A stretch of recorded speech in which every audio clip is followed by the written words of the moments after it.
You're like Clark, you're like a college kid. You're like a British college kid wrapped into a 35-year-old grown man's body. Like your leftover beans. So last night I said we're taking a poll on what we're gonna have for dinner, and I said we're thinking about ordering pizza. Clark's response was, "Oh, cool! I need something to dip into my beans." His leftover refried beans from lunch at the Mexican place up the road. By gum, he ate them for breakfast. And 6 apples yesterday. You ate 6 apples yesterday. How you feeling? I was just trying to match the amount of bush lights this guy was drinking. He ended up winning. I ran out of apples. He drank more bush lights than you had apples. Heck yeah, today's concrete day. This weather, if this just holds for like 2 more hours, we're gonna be golden. This will be great. Ruby's off getting some of the dye and one of the last tools that we need. The boys and I are gonna tape off the existing sidewalk this morning to protect it. We're actually gonna dye the concrete to be like sort of a light slate gray, a smoke gray, if you will. The goal is to match it to the color of a C-130 cargo plane or a military cargo plane. And so yeah, we're gonna do our best to match that onto our big tail section. So we're gonna tape off, get ready, but we're all rebarred up. I think this is the first time ever I've had rebar and I was ready. Like before, like with the concrete truck. Hurry up, the truck's coming. Yeah, with the truck not like coming down the road, like you can see them, you're tying rebar. This is pretty nice, I like it. I feel like I could saunter to the concrete pour.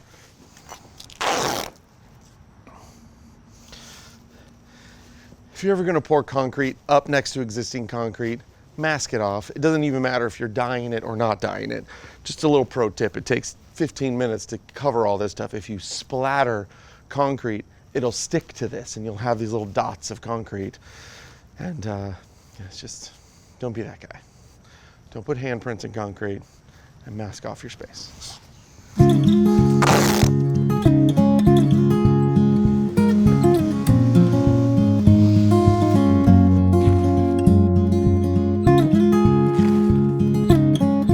So after we designed our C-130 tail concrete pour, there's a little accent that's actually a painted piece on the airplane where the tail meets the fuselage. So we're gonna run inside and throw a measurement on that just to make it as accurate as possible.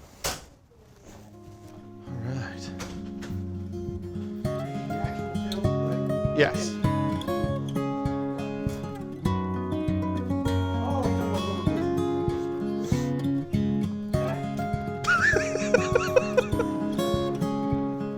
That's my buddy Will leading us around. You see more about him later. Oh, sure. Wonka was awesome yesterday, by the way. Yeah. Not that you thought he wouldn't be, but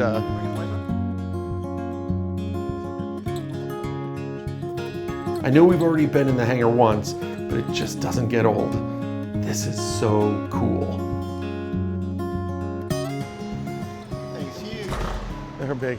They look bigger when they're in a building than they do outside. I can do everything from the top of that ladder without getting on top of the plane. Does that work?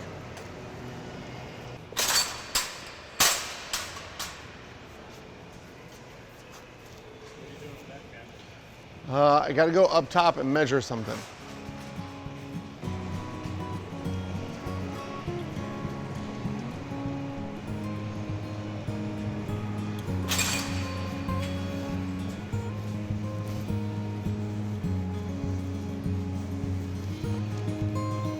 This training facility is so new.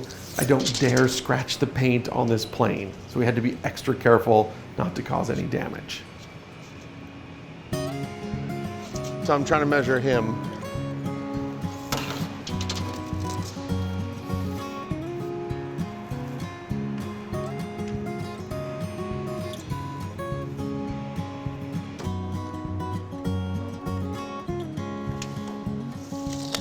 We said this was 54, and this is 3 feet. Yeah. Okay.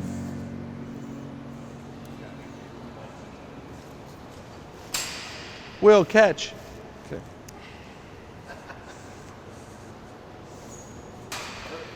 You. Come on in. All right.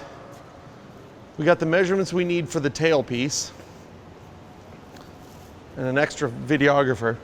And so what we want to do in our concrete die piece is we want to actually mimic this black piece that's on the tail.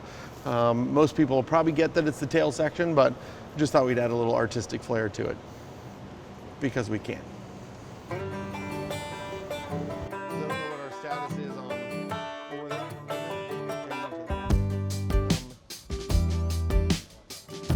there's humans in there.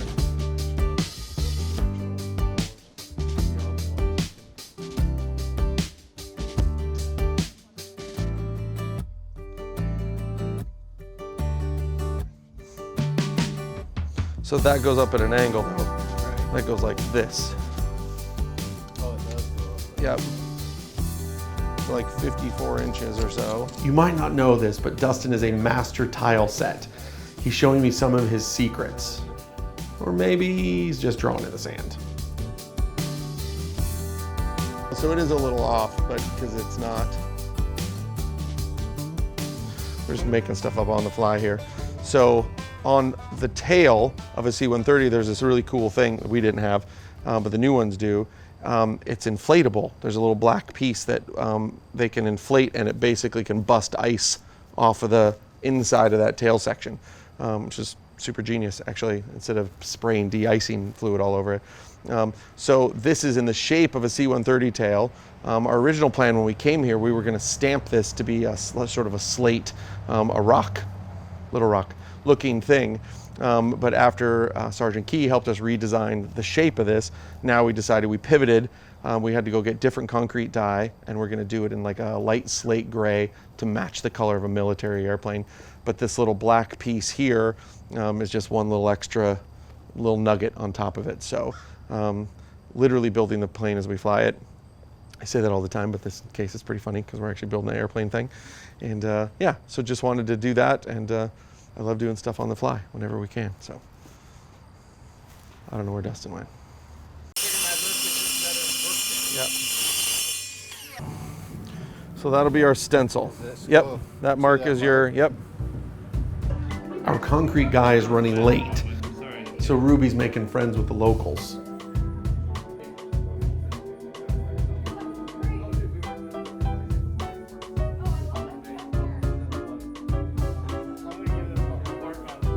Oh, look at that! Look how America that thing is.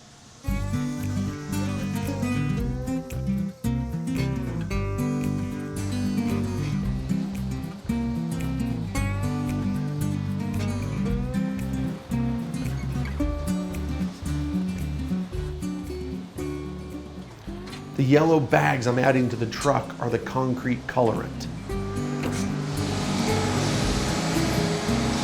We got ourselves a front load concrete truck this time. We don't have many of these where we're from.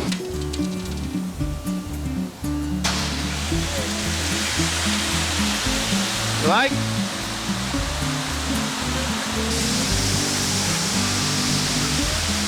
Whoa, whoa, whoa, whoa, whoa, holy. That was about 4 times too fast.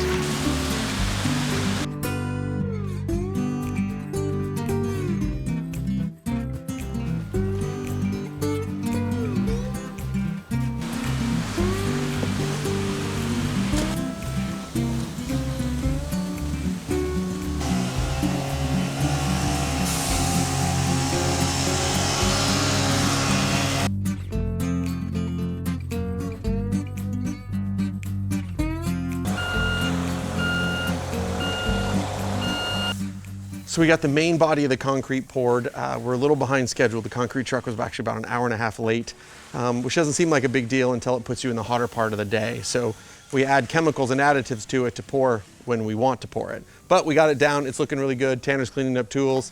Ruby's edging. Dustin's magging. And I'm going to get in and start cleaning up the edge where we're going to put our little accent color, the piece, the inflatable ice piece on the side. So yeah, just a little accent on our concrete pour, but I better jump in there and help.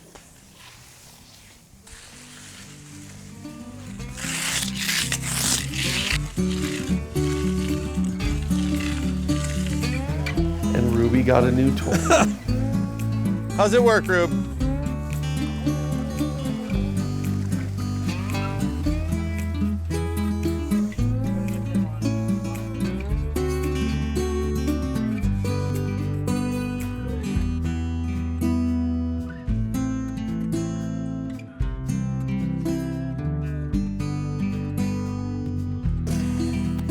Look at that clean concrete, and that's why you know.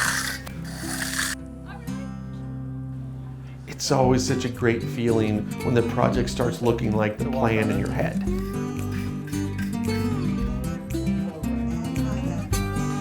So Dustin is like the oldest man in the youngest body. So he loves watering his lawn. He checks his rain gauge all the time. Like, he's the oldest dude. He's not that old, but he's just happy as can be over here just watering the grass. You see, it's gotta come back. Look how much it's greened up. Look, it looks way better than it did. It does look better than it did, but it's just funny. He's just happy as can be right now. So, you're doing great, buddy. I can do this all day. I know you could. Awesome. Pour went great. Concrete in Arkansas is different than concrete in South Dakota. It's hot and real humid here, and it acts different. So this was a 4-yard pour, and we got it. We kept up with it, but we didn't keep up with it by much. So I can't imagine trying to pour like a parking lot or something. That's big kid sort of concrete, but it's perfect. The color's great. I'm really happy with how it came out. It looks like a C-130 tail. The water runs off in one direction, and I even broke my rule and set one of their squadron coins into the corner of the concrete. Don't normally put stuff in concrete, but this seems sort of like a special thing for them. So yeah, we'll be back tomorrow. It'll be set up hard enough to work on, and then we're gonna get our bench set in. It gets cut into the side of that boulder. The boulder supports one of them, and then the other end just gets bolted down to the concrete. So we're gonna work on that tomorrow, and I'm gonna start early because it gets hot quick. Yeah. Yeah, I've had them one or two before, so. Oh, Yeah. jeez.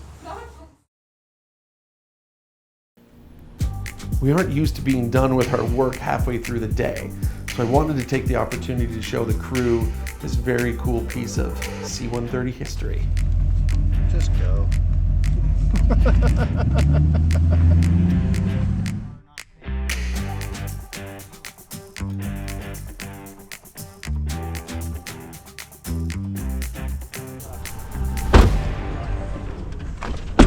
Where are we, Cap? So this is a very special C-130, and it's at the guard shack or the visitor center at Little Rock Air Force Base. This C-130 was 126 Hercules built by Lockheed Aircraft Corp at Marietta, Georgia. Accepted into the Air Force inventory on 23rd August 1957, it was assigned to the 314th Troop Carrier Wing, Seward Air Force Base in Tennessee. Between 1964 and 1972, it served with the 51st Fighter Interceptor Wing and the 37th Troop Carrier Wing at Naha Air Base in Japan, and the 914 Tactical Airlift Group in Niagara Falls International Airport, New York. On 2 November 1972, the aircraft was given to the South Vietnamese Air Force under the Military Assistance Program. So, in 1972, it was given to the Vietnamese Air Force. On the 29th of April 1975, one day before the fall of Saigon, a South Vietnamese major piloted the aircraft from Tan Son Hat Air Base to Upoa Royal Thai Air Force Base. On board, 452 people. Wow. Let that sink in for a second. Fully loaded with military troops, we cap out at like 93. And it is, I've had 93 people in this plane. It is, you are sitting on top of each other. Like, you are so tight. There's no room to move. 400? 452 people seeking freedom. There were 32 people on the flight deck alone. Where's that at? Where the pilot sits. 32 people on the flight deck. Yeah, it normally seats 5. Okay. Okay. Upon landing, the U.S. Air Force reclaimed the aircraft and in 1976 assigned it to the Oklahoma Air National Guard. The aircraft joined the 118th Tactical Air Group in Nashville, Tennessee in 1979.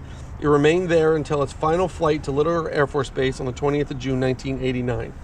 The U.S. Air Force and the 314 Tactical Aircraft Wing are proud to dedicate this aircraft in the memory of the air crew, maintenance troops, and the people served with tactical airlift in war and peace. Their selfless dedication to duty and love of their country are symbolized by the proud Herc. Yep, so literally the day before the Vietnam War ended, they had 450 people that needed to get out, because it was going to not be good for them if they didn't. So they stuffed 452 people on this airplane. Did they deck it up like you do sheep I in a trailer? think they just stood them up and just jammed them in. like probably parents holding babies and all the way up the tail. oh, they stuff them in, just stuff them in. Yeah, oh, they were all jammed up into the tail and everything. Like 32 people in the flight. That's wild.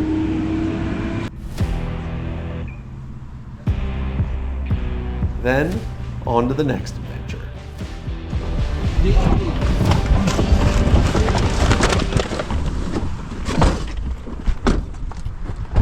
All right. It's gonna be ugly. Because actually, have to, I mean, I imagine you're gonna make great fun of me, but then you might actually have to teach me how to swing a golf club, because I have no idea. Get behind you. Just don't let it go, bro. Just don't throw the club. Yeah, don't throw it. Cool. I've done that. When I first started, I've seen him do it. I let my club go. So I've driven past these places, but I've never been to one. But we found out there was a Top Golf in Little Rock, so the boys were real excited to go. Work hard, play hard. That's right. Dustin's actually a golfer. Ruby likes to golf, but is not very good at it. And I don't know where Tanner sits on golf. He likes nachos. He likes nachos and Golfing. nachos in Copenhagen. It's, I'm not good at it, but I like, it's fun. I like to go out and have a couple beers, and he likes beers and you're allowed to nachos. drink and drive.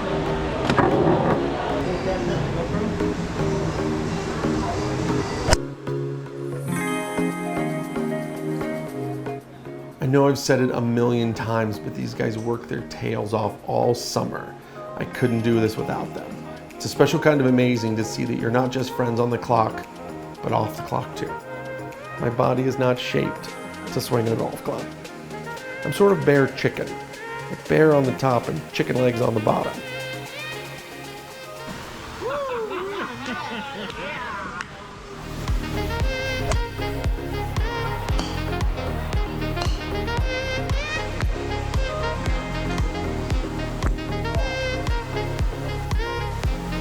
Everyone else was just giving it the onion like they'd done it 1,000 times. Even the cameraman's a better golfer than me. But that wasn't the point. The point was to take a little downtime, walk away from the job site, no concrete under our fingernails, and just have a good time. Hey Dustin, who won? Me? Me? Listen, what does it mean to win, really? Like, aren't we all winners in life, guys? I think Cappie's the biggest winner here because of all the people that surround him. I am. Yeah. I'm the biggest winner because all these guys See, love I me. wrote the line for him because he couldn't think of it. That's right. That sounds great. So, do I have the keys to this thing? I don't know. Do you? I think I have the keys. I just hope it's not Tanner. Yeah, Tanner. Yeah, Bush Latte doesn't have the keys. Hanging out hard. Gotta stay cool somehow.